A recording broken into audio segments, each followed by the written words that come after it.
进来。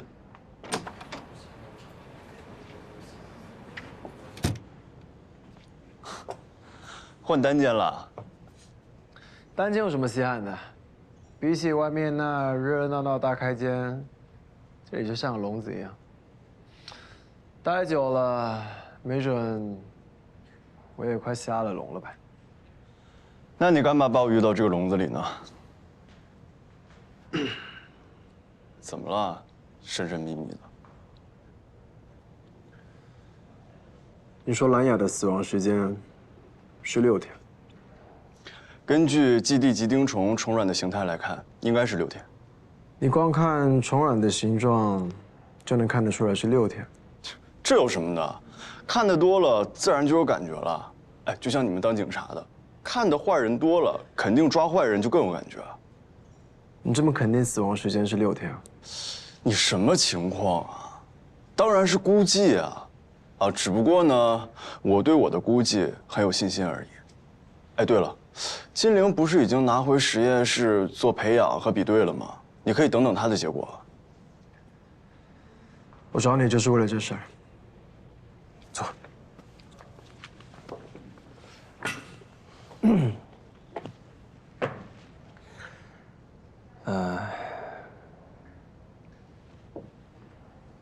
怎么了？金陵他们的报告显示，死亡时间是7天。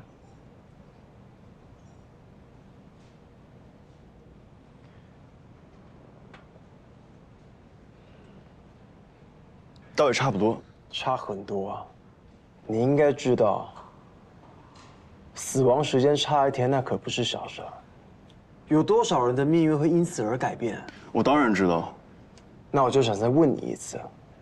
你是同意金陵他们的报告，还是坚持自己的判断？还是你觉得这其实都差不多？我当然是相信科学。对于我们这种搞专业的人来说，实验的结果才是结果。那就是你估计错了。不是，你把我叫到这里来，就是为了让我当着你的面承认我错了？那你承认你错了吗？不是，你到底什么情况啊？你不光神神秘秘的，你还奇奇怪怪的。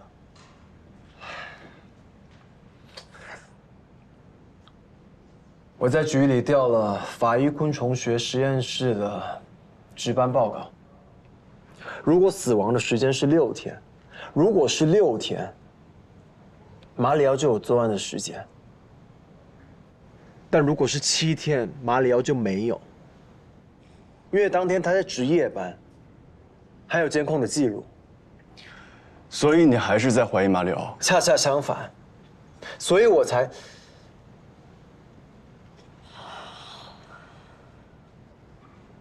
对不起啊，所以我才想当面听你说，你估计错了。我坦率地说，这个法医昆虫学实验室在国内还是数1数2的，而且像你说的，这个实验报告是反复的、严谨的科学实验的结果，而不是简单的看一看、估计估计。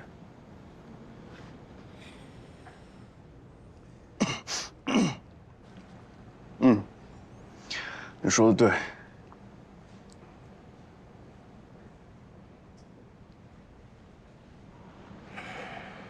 那就好。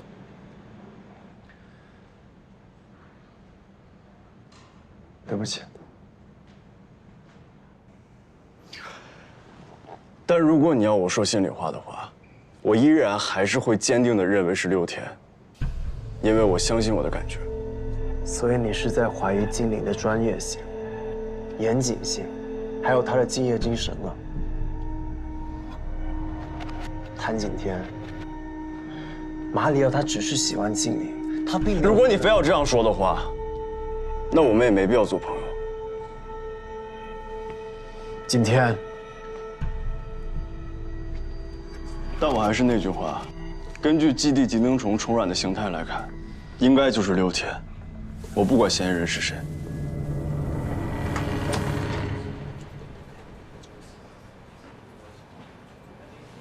你也来。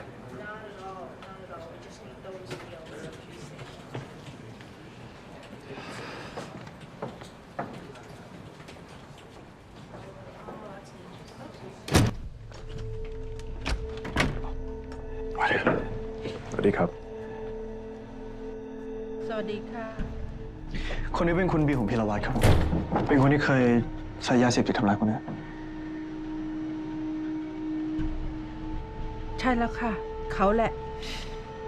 เขาเคยติดคุกแล้วไม่ใช่เหรอ คนมันมีเงินเนี่ยพี่มันทำอะไรก็ได้แหมพูดเหมือนพี่เพิ่งทำงานเป็นตำรวจวันแรกซะอีกอะ นายก็พูดเหมือนว่านายเป็นตำรวจรุ่นเก่าสินะ จับเขามาได้ยังไง ทีมจับยาเสพติดเอามาส่งครับแถมบอกด้วยว่าพิรวัตรซื้อยาจากเขา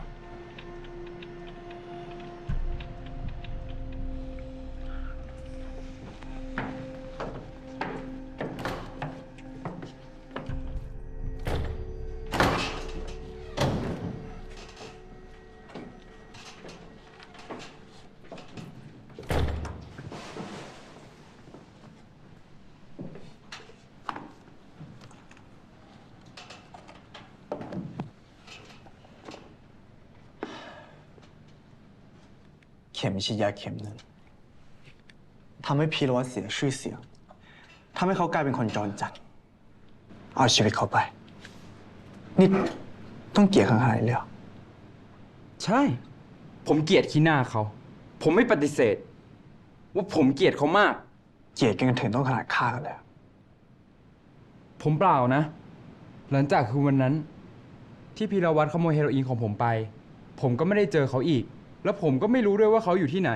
จนผมถูกตำรวจจับ ผมถึงได้รู้ว่าเขาตายไปแล้ว พูดความจริงได้ยังเฮโรอีนเข็มหนึ่งราคาดีขนาดนั้นพีรวัตรเอาไปอ่ะคิดว่าพวกเราจะเชื่อว่าคุณยังไม่ทำไม่เอาอีกอย่างถึงแม้ว่าคุณจะไม่ไปเอาเองยังไงคุณก็ต้องส่งลูกน้องไปเอา คุณไม่ได้เห็นไง คืนนั้นน่ะเขามันบ้าไปแล้ว เขามันคนบ้า เขาเป็นคนบ้า พ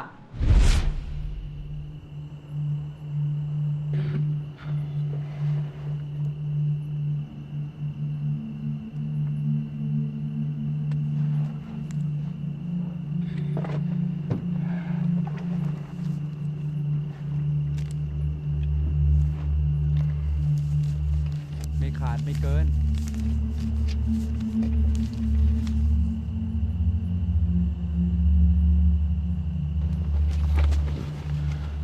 来了，人呢？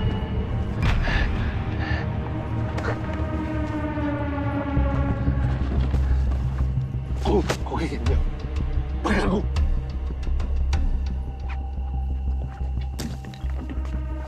解放开我！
พีรวัตรเป็นแค่คนเล่ร่อนคนหนึ่งพวกคุณเป็นคนขายยา คิดว่าการที่เขาจะวิ่งไปเอายาพวกคุณมันง่ายขนาดนั้นเลยเหรอ ผมจะรู้ได้ยังไง ถ้าคุณไม่เชื่อ คุณก็ไปถามคนที่ขายของ ให้เขาเป็นพยานให้ผมก็ได้ เขาก็ถูกพวกคุณจับมานี่ แล้วอีกอย่าง ก่อนหน้านั้นผมได้ยินว่าเขากำลังเลิกยา ตอนนี้กลับมาดูดอีกแล้ว ผมก็ต้องให้ความร่วมมือดิ ผมฆ่าเขาไม่ลงหรอก สิ้นเนื้อประดาตัวเสียผู้เสียคน กลายเป็นคนจรจัดถูกคนรังเกียจ นี่แหละจุดจบที่ดีของเขา พีรวัตรตอนนี้ก็เป็นคนเล่ร่อนไปละแล้วคุณล่ะ สมัยก่อนก็เป็นนักแสดงละครโขนเหมือนกันไม่ใช่เหรอแล้วตอนนี้เปลี่ยนเป็นอะไรอะคนขายยา คนดูดยา ผมบอกคุณไว้เลยนะ ยังไงคุณก็ต้องติดคุกไปตลอดชีวิต ยังไงชีวิตคุณก็พังแน่ๆเพราะอะไรเพราะเวรกรรมมันมีจบไป งั้นผมก็ยอม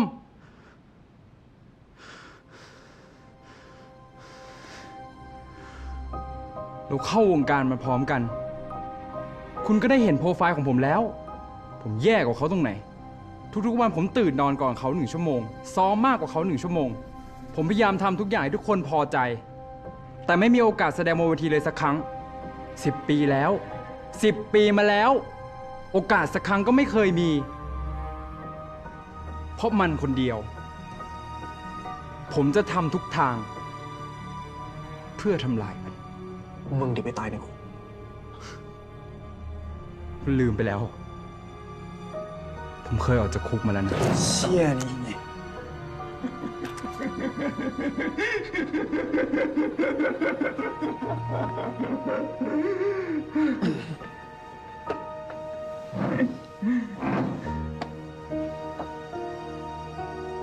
มึงฟังกูให้ดีนะ ตราบใดที่มีพวกกู2 คนอยู่ มึงอยากคิดจากชีวิตนี้จะออกจากคุกได้ กูรับประกัน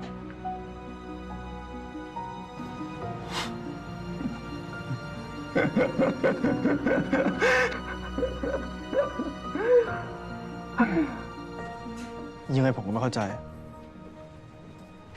ทำไมพีรวัตรถึงรู้ว่าต้องสร้างไอ้วงกลมมดแปลกๆอะไรนั่น เพื่อแสดงว่าตัวเองโดนฆ่าด้วย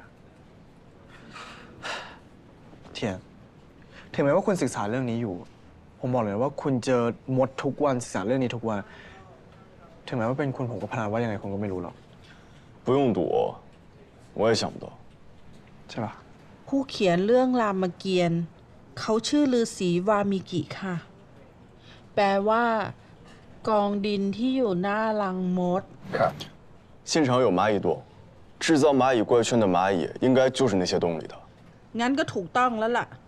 เป็นพระรามแน่นอนเลยที่มองเห็นรังมดนั้น แล้วฤาษีวามิกิก็มาดลใจให้มดมาช่วยเขา เพื่อเรียกหนุมานอย่างพวกคุณมาช่วย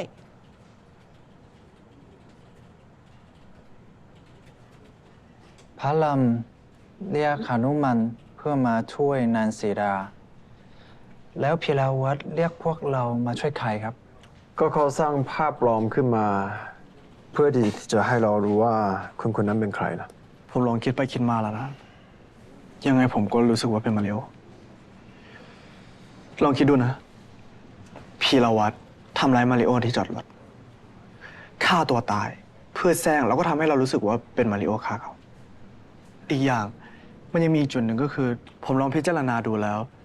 มีแค่รัญญาเป็นคนเพียงคนเดียว ที่ทั้งพีรวัตรแล้วก็มาริโอรู้จักร่วมกัน แต่นั้นผมว่าเหตุผลเนี้ยเป็นเหตุผลที่ทำให้พีรวัตรมั่นใจว่ามาริโอเป็นคนฆ่ารัญญา แต่ว่าถ้าพีรวัตรพบเจอว่ามาริโอเป็นคนที่ฆ่ารัญญา แล้วเขาเอาหลักฐานมาแจ้งความให้พวกเราก็ดีแล้ว แล้วทำไมเขาก็ต้องใช้วิธีที่ฆ่าตัวเองด้วยนะครับ นั่นก็อาจจะแสดงว่าเขาไม่มีหลักฐานไงและตอนที่เขาไปแจ้งความที่สถานีตำรวจ แล้วทางสถานีตำรวจอาจจะไม่สนใจเขา และจากที่เขาเคยสะกดรอยตามของจินหลินเนี่ยเขาก็น่าจะพอรู้ว่ามาริโอเขาเป็นตำรวจ แล้วอยู่ฝั่งพวกเรา ใช่ครับ จริงๆ ผมก็มีเช็คแล้ว สอนอเราอะครับ เคยมีประวัติการแจ้งความเกี่ยวกับการหายตัวของรัญญา แต่ว่า ตอนนั้นการแจ้งความเป็นการแจ้งความแบบไม่ระบุชื่อพี่ พวกเราก็เลยไม่ได้ความสนใจอะไร เอาอีกแล้วนะ เช็คมาแล้วทำไมเพิ่งมาบอกอีกวะ对不起啊，有件事情我也忘了说。刚才在你们审那个坏蛋的时候，我才想起来，其实吸食海洛因不光对人类有害，对昆虫的生长和发育也会有影响。金陵的师傅给我讲过一个在国内的案例，一个死者因为吸食了过量的海洛因死在了家里。当他发现他的时候，他的身上已经布满了棕尾扁马蝇。法医昆虫学专家按照惯例培养棕尾扁马蝇的蛆虫，但倒推出来的死亡时间与实际却不符。后来经过深入研究表明，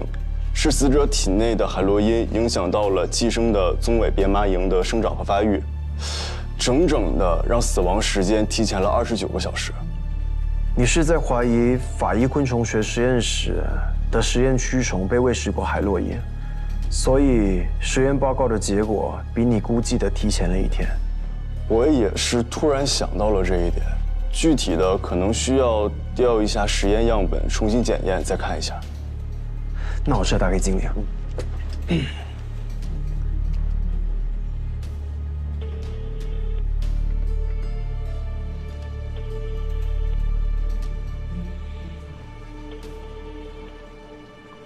不接。พี่หรือว่าจินหลิงตัวอยู่ในอันตรายถ้าสมมติว่ามาริโอฆ่ารัญญาเราจะรู้ได้ไงว่าเขาไม่ได้ฆ่าสุพรรณกับจิเลไว้มนต์อ่ะพี่แล้วจินหลิงพี่我得去找他。等一下，等一下，ค้นหาที่ตั้งมือถือของจินหลิงด้วยโอเค喂จินหลิง喂，金玲，你还好吗？我挺好的呀，你呢？我也挺好的。马里奥呢？在啊，你找他吗？他在干嘛？他在干嘛？他在丽营区啊，要我叫他吗？没事儿，见面再说吧。我晚上去接你下班。这么好啊，那我就给你个机会，晚上见。晚上见。จริงด้วยยังไงมาริโอก็มีนิ้วก้อยที่เท้าขวานะครับ我晚上跟你一块去吧，我也争取尽快到实验室拿到样本。 ลูกพี่หมายความว่ารัญญาได้แล้วเฮ้ย คนที่จะมาตั้งนานแล้วแหละ走吧，ไป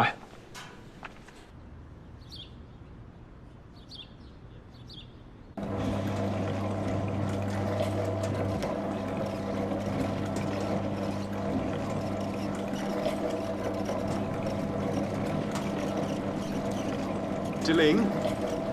ไปกับผมหน่อย ตำรวจที่สุโขทัยเพิ่งโทรมา ผลจากศพที่ไม่เกลียเมื่อ15 ปีก่อนน่าจะออกมาแล้ว 哦，好，我换个衣服，马上过来。 ผมรอที่รถนะ 嗯。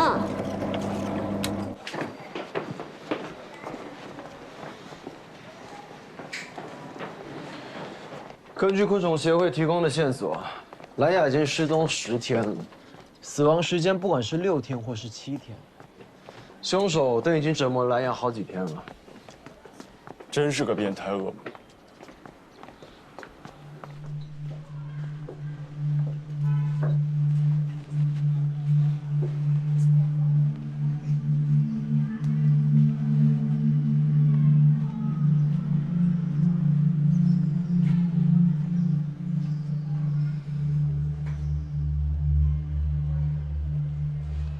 果然是专业人士啊！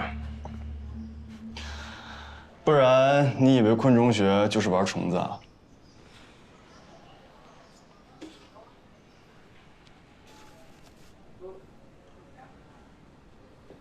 这是什么？如果我没看错的话，这应该是白女巫夜蛾的翅膀。白女巫夜蛾？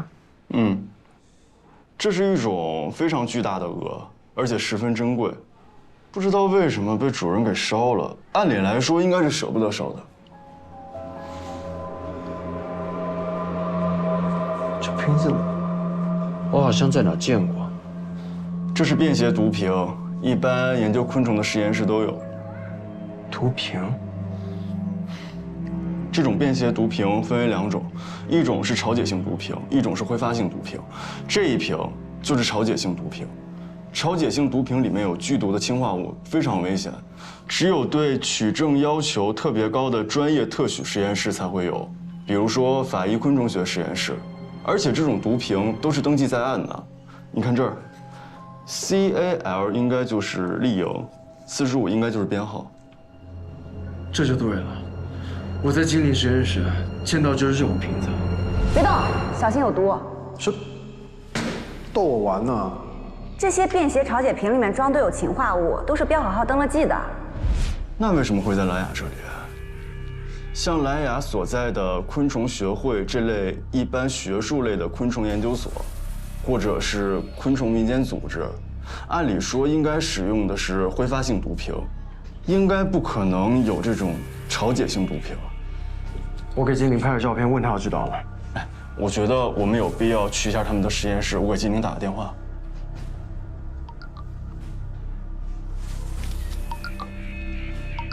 怎么了？金陵跟我说，他和马里奥去素可泰府下面的一个警局，说15年前那具教师有线索。你给金陵打电话叫他不要去。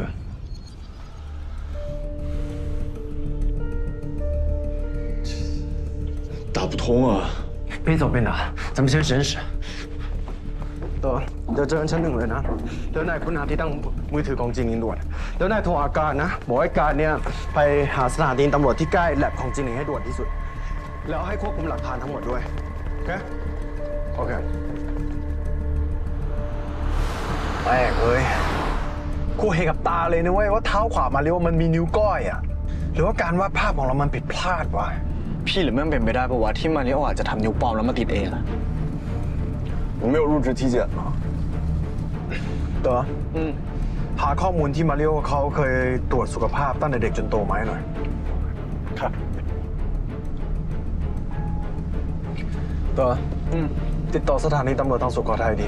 ให้พวกเขาเฝ้าติดตามเรื่องของมาริโอได้ครับได้ครับ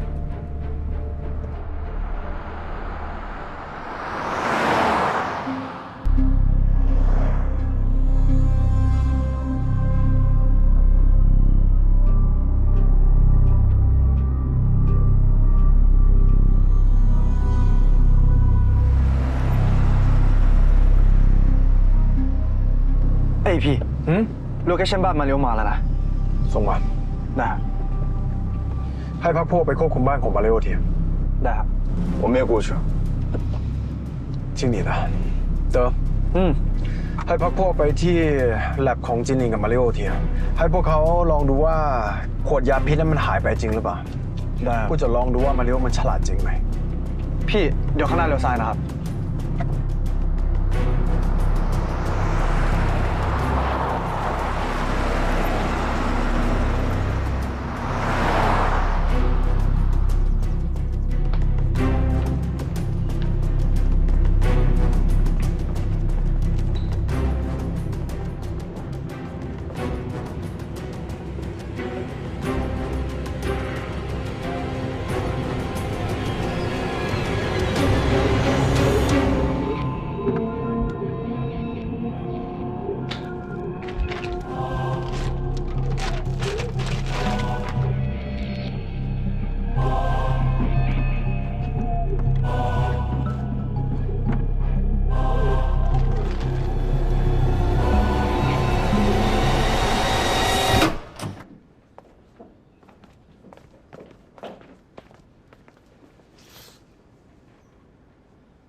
พี่ใครอะ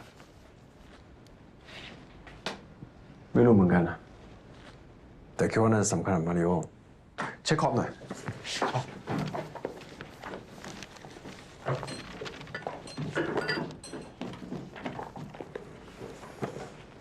去卧室。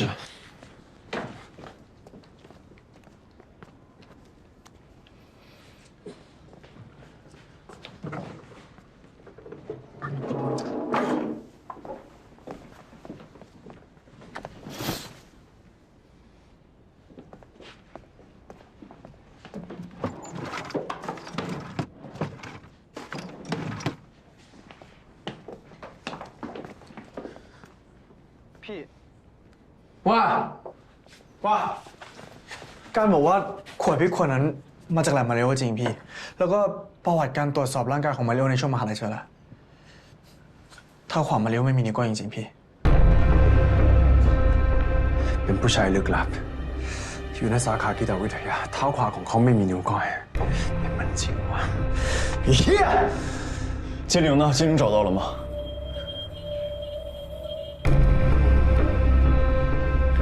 今天你放心，照片整个曼谷、苏克泰府，我都会把经理给找出来。走，来。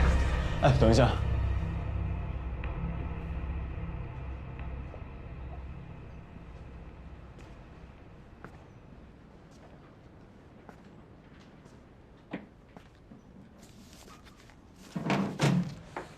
怎么了？这是一本很奇怪的书。为什么奇怪？这么说吧，这是一本对女性很恶毒的书。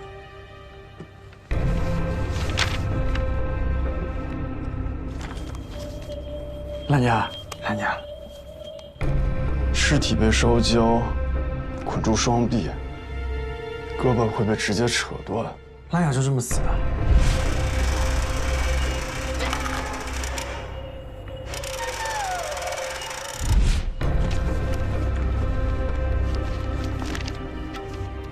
จิรวิมลอะอยู่เสียงถ่วงน้ำก็คือเอาคนหนึ่งมาเป็นลูกบอลแล้วโยนลงไปในน้ำถ้ามันลอยขึ้นมาก็คือแม่มดแต่ถ้าจมลงไปก็แปลว่าพระเจ้ารับเขาไปด้วยน้ำ这应该就是折磨宋拉维蒙的方式。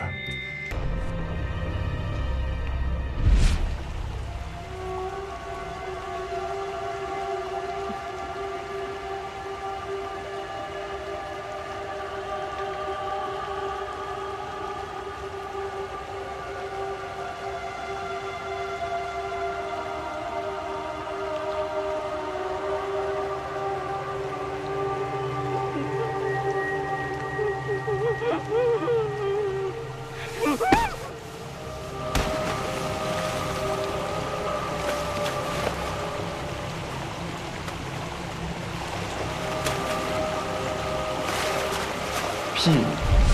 ไม่น่าหรอกในจมูกเขาถึงมีแต่ไข้น้ำ那这个应该就是折磨素攀的，隔离囚禁，环境阴暗潮湿，不给食物。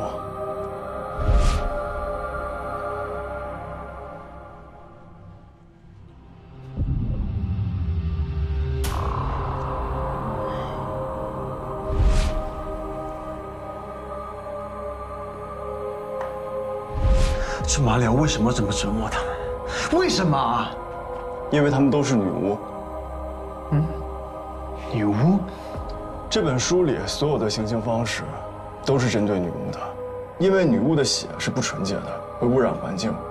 所以最后他们才会都被烧死。而让人流血是圣罪，女巫根本没有资格得到这种司法。那马里奥是怎么觉得他们就是女巫呢？这个我就不知道了。แล้วงี้ที่หลิงจะโดนเผาปะพูดมากได้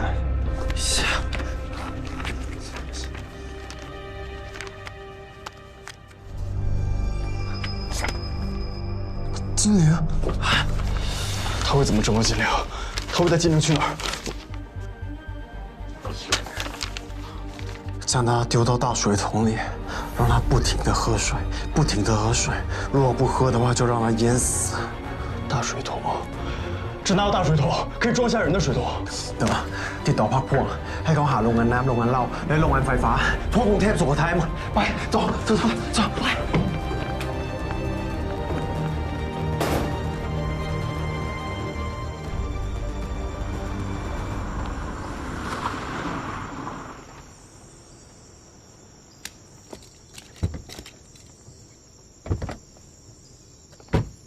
เดี๋ยวผมไปเอาของหลังรถก่อนนะ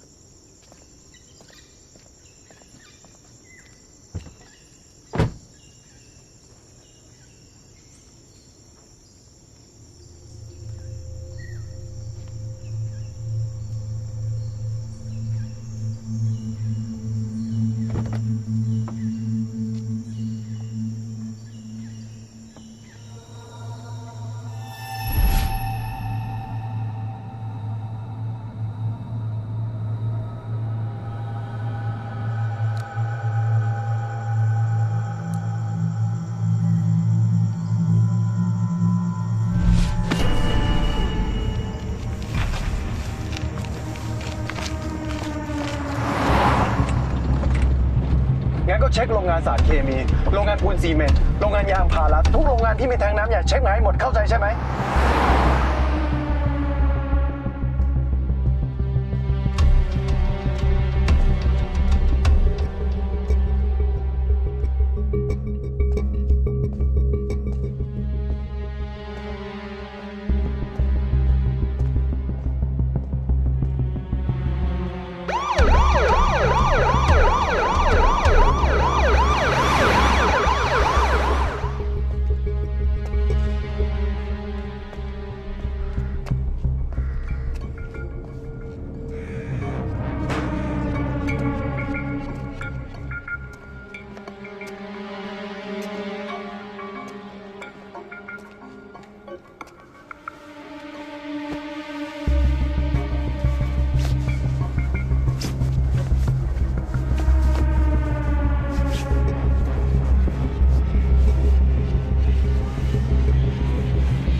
คุณอยากรู้ไม่ใช่เหรอว่า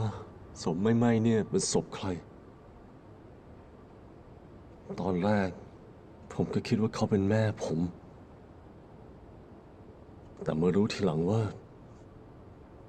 เขาก็เป็นแค่แม่เลี้ยง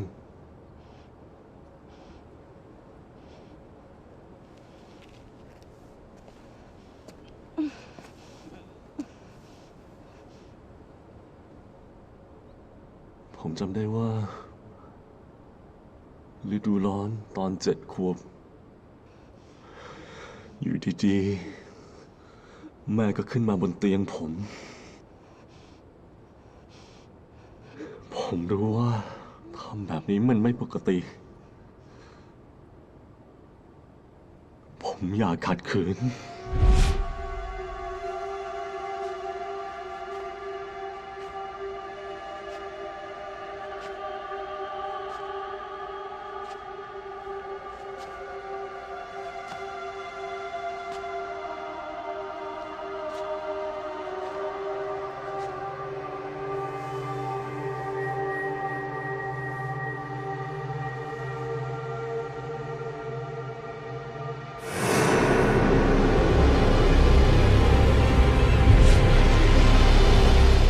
ถือว่าผมไม่เจอแม่อีกแล้ว ที่จริงเขาเป็นแม่มด เขาขโมยแม่ผมไปแล้ว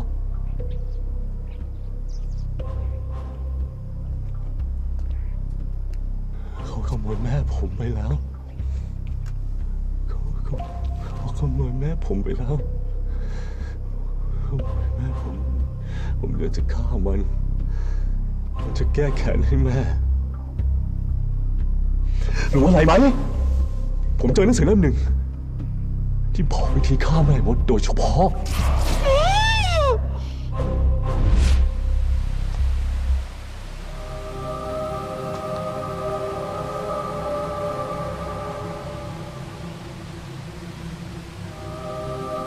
มาเร็ว คุณเอาแม่ผมไปซ่อนไว้ที่ไหน บอกผมมันนะ แล้วผมจะให้ของกิน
งมือ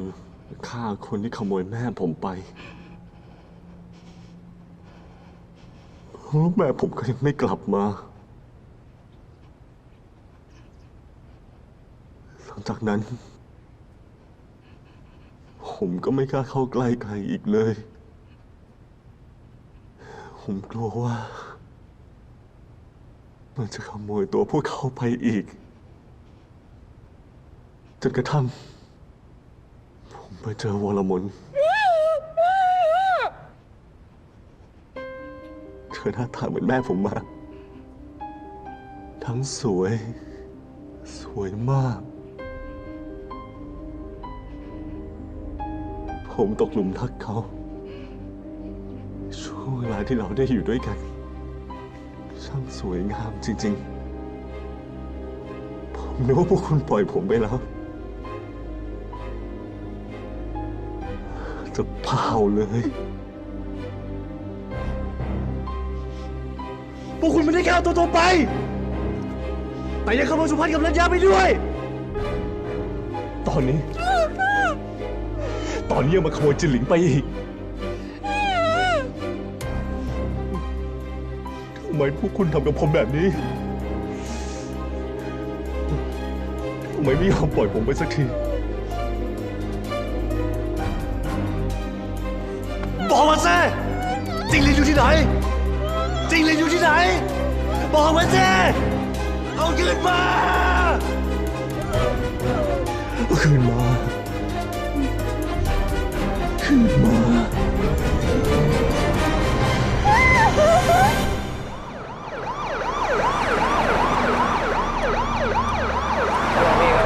ผมระบบจะลงงานบุญที่ถูกทิ้งร่างเมื่อกี้นี้อยู่ในเมืองสระวงห่างจากพี่ไปทางตะวันตกเฉียงใต้7 กิโลเมตรเดี๋ยวโลเคชั่นผมใช้ไปให้เตือนแล้วนะครับเดี๋ยวเราจะไปขณะที่ต่อไปนะครับโอเคครับเราเจอกันนะครับ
人呢？他们人呢？接着跟我走，走。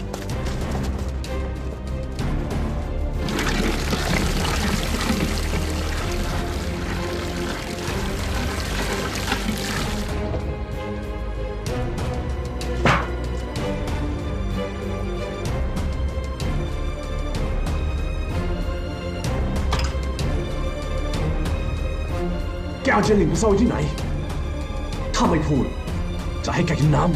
ำกินไปเรื่อยๆ我就是精灵，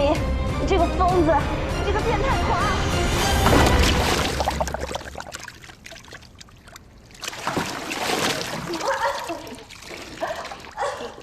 ฉันจะให้โอกาสแกอีกครั้งจะพูดไม่พูดจะพูดไม่พูด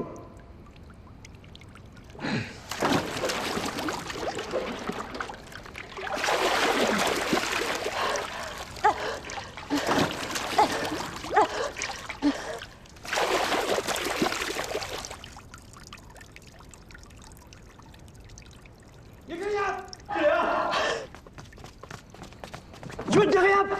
จินเหลียว许天，มาเร็วปล่อยจินหลิงเดี๋ยวนี้ไม่งั้นกูยิงมึงแน่ ปล่อยเขาเหรอ พวกนายเข้าใจอะไรผิดหรือเปล่า เขาไม่ใช่จิงหลิน เขาเป็นแม่มด ฉันกำลังจับเขาอยู่ไง ฉันช่วยพวกนายอยู่ เข้าใจไหม แล้วจะบอกให้ปล่อยเหรอ หรือพวกนายก็เป็นแค่ตำรวจที่รังแกประชาชน มึงเงียบเลยล่ะมีอะไรไหมพวกกูไม่มีทางเลือกหรอกเว้ย ยิงสิ ยิงมาเลย ยิงมาตรงนี้ นัดเดียว เอาให้ถังนี้มันระเบิดไปเลย เผามันไปเลย จะได้ไม่เปลืองแรงจุดไฟ มาเร็วมาเร็วนี่มึงรู้ตัวมึงทำอะไรอยู่เนี่ย ฮะ เขาคือจิงหลิงนะเว้ย เขาไม่ใช่แม่มด เขาคือจิงหลิง เขาไม่ใช่ เขาไม่ใช่ เขาไม่ใช่ เขาไม่ใช่จิงหลิน เขาเป็นแม่มด เขากำลังหลอกพวกเราอยู่ เขาเอาตัวจิงหลินไปซ่อนแล้วนายไม่เห็นเหรอว่าฉันกำลังสอบสวนเขาอยู่ จะบอกให้ฟังนะ เขาไม่ใช่จิงหลิน เขาเป็นแม่มด他不是เขาใช่มาริโอดีผู้นายบอกว่าเขาเป็นจินหลิง ไม่ใช่แม่มด พิสูจน์มาสิ ถ้าพิสูจน์แล้วว่าเขาเป็นจินหลิง ฉันก็จะปล่อยเขาไป แต่ถ้าพิสูจน์ไม่ได้ ฉันก็จะเผานางนี่ให้ตายทั้งเป็น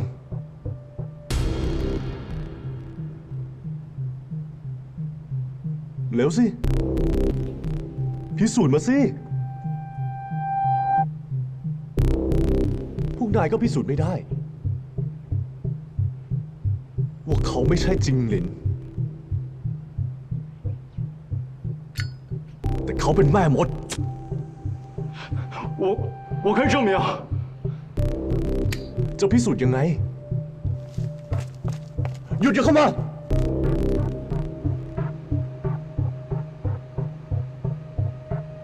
你把他放下来，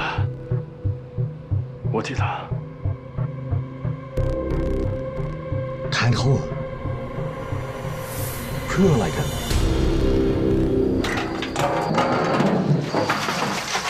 不要，不要，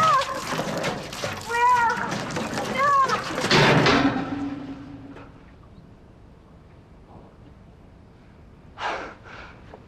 因为她不是女巫，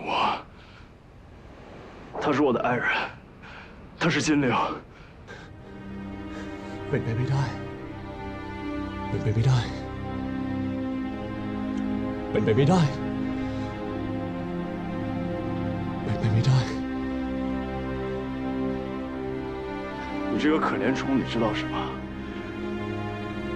你把它放下来。ทำไม ทำไม 把它放下来！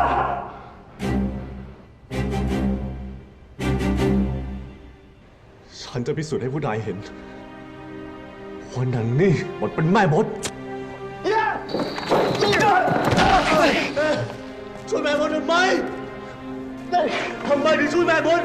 ปล่อยสิจ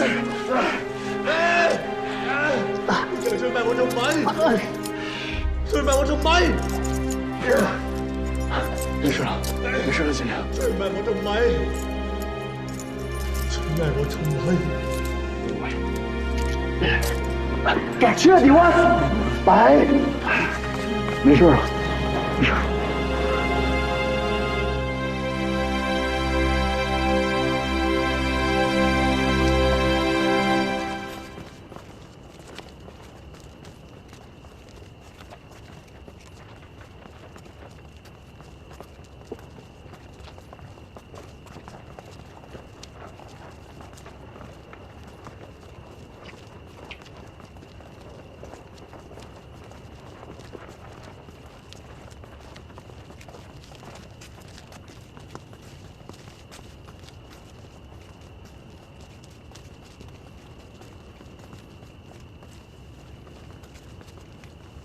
เดี๋ยวก่อน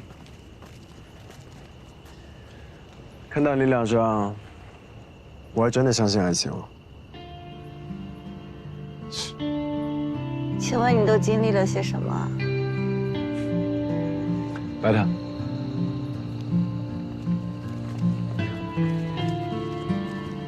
小心啊！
这位就是那具15年的焦尸本人。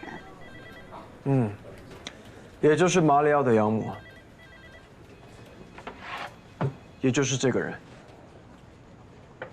景天，你有印象吗？嗯，马里奥房间里的油画。对，也就是因为这幅油画，让我们比对出这个女人的照片，也知道了她以前曾经生活过的地方。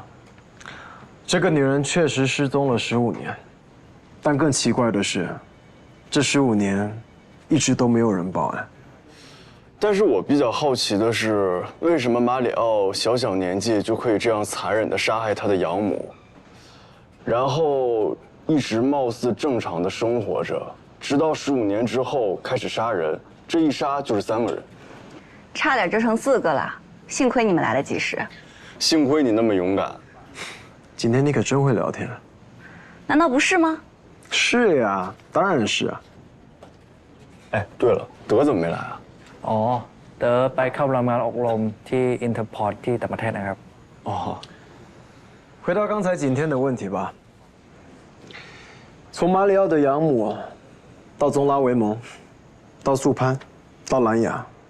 都被马里奥当成是女巫折磨并杀害的，也包括精灵。从那个废弃的砖厂的情景，我们也都亲眼看见了。我们和专家会诊了一下，马里奥他应该是患上了一种怪异的精神疾病，叫卡普格拉综合症。这种病也被称为冒充者综合症，是精神分裂症的一种。目前的研究表明，是由于视觉信息从梭状回到杏仁核到边缘系统的线路受损而产生的。有这种病的人有一种情况，会觉得自己的爱人被一个具有同样外貌特征的人所取代了。这种患者常伴着严重的暴力倾向。那也就是说，当他爱上一个人的时候，反倒觉得这个人不再是他的爱人了，并因此伤害他。应该是，这种病很罕见，现在也没有深入的研究。怪不得他说为什么他爱上的人都变成了女巫。那天在砖厂，他对我说过，他杀害他的养母之后，很久都不敢亲近别的女人，生怕女巫会找上他。直到15年之后，他遇上了宗拉维蒙，并爱上了她。怎么了？哎，你们觉得这几位女性，包括金陵，有没有什么共同点啊？都很漂亮，也包括精灵。没错。并且都是高个子、鹅蛋脸、长发披肩。你是说，都像马里奥的养母？那就是他一辈子都没有走出童年的阴影，包括后来得上了卡普德拉综合症。那难道就因为他是精神病患者，就得不到应有的惩罚吗？目前他还需要进一步的确诊，如果是的话，他就得在精神病院度过他的一生。哦，对了，我们在马里奥的大学找到了他的体检报告，他的右脚确实没有小脚趾，但他为了让他自己走路平衡，他做了一个假招纸。那我明白了，那次他突然给我放假，就是因为他担心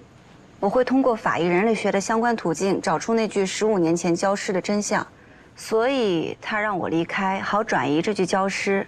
这次又以这具焦尸为由把我骗了出去。应该是我那天用椅子砸了他的小脚趾，这举动惊动了他。哦不，应该是他确实爱上了精灵。反正不管怎么样，我还是要感谢马里奥给你这个假期。是的，我们还揪出了8死。最主要的是加深了我们的感情，也更让我相信了爱情。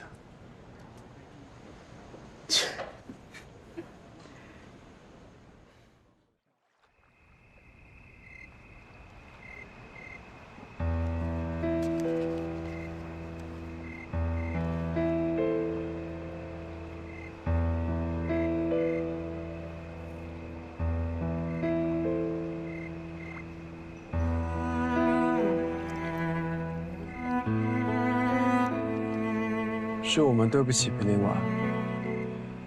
要是我们早点重视到他的报案就好，也许他就不会死。也许我们还能早点抓到马里奥。那他为什么不直接到警局报案呢？他会以吸毒者的身份被抓起来，这样他就更没有机会找到蓝雅。从监控视频上看，也许在他眼里，你和我，包括警察，都和马里奥是一伙的，所以他才会绝望到用那么惨烈的方式来针对马里奥。爱情，还是伟大的爱情。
วันนี้เป็นวันอันทรงเกียรติอย่างยิ่ง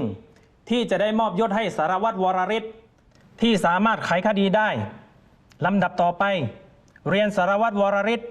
ออกมารับยศเพื่อเป็นเกียรติแก่สำนักงานตำรวจ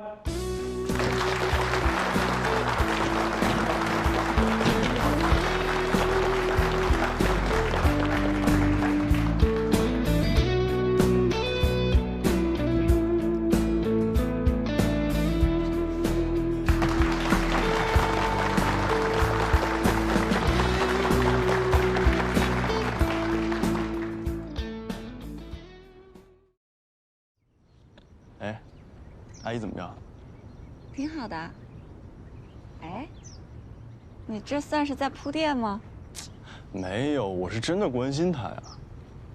那你这大老远把我叫过来，就是为了问我这个呀？问你这个也没什么问题，对吧？明白，你是准备当上门女婿了呗？荣幸支持。景天，你真的变了，变得越来越会聊天了。我不是会聊天，只是敢把心里话说出来了。我觉得你也变了。我怎么变了？我觉得来到这里之后，你变得越发没有底线的理解我、包容我、鼓励我，甚至是保护我。这些我都知道，我也都能真切地感受到。有一段时间里，我惧怕真相，我觉得真相在我面前就是无尽的深渊，我随时都有可能被吞没。因为畏惧真相而畏惧生活，甚至惧怕和你在一起。不过幸亏有你在，有你陪着我一点一点走出来，一点一点变得强大起来，让我不再惧怕。首先就是不再畏惧跟你在一起，因为我坚定地相信我可以保护好你。有我在，无论是谁，发生什么样的事情，我都不会让你受到伤害。我一直坚信。还有就是，别说话，吻我。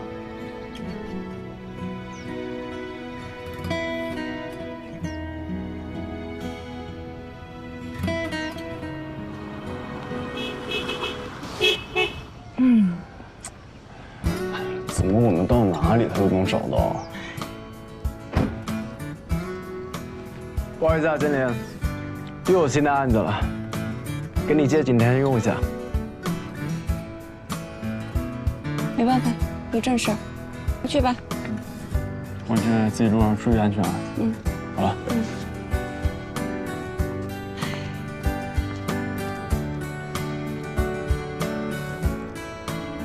他到底是你男朋友还是我男朋友啊？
我是马里奥。มาริโอกินลูกอมค่ะ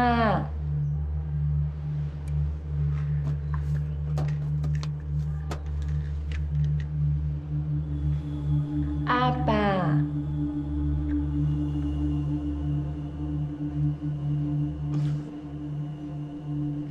อาปาก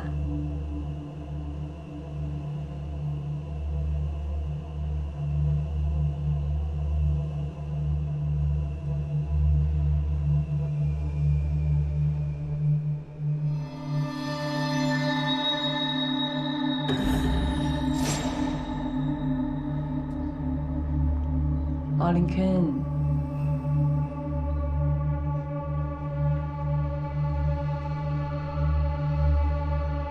ขายาเคโมนะ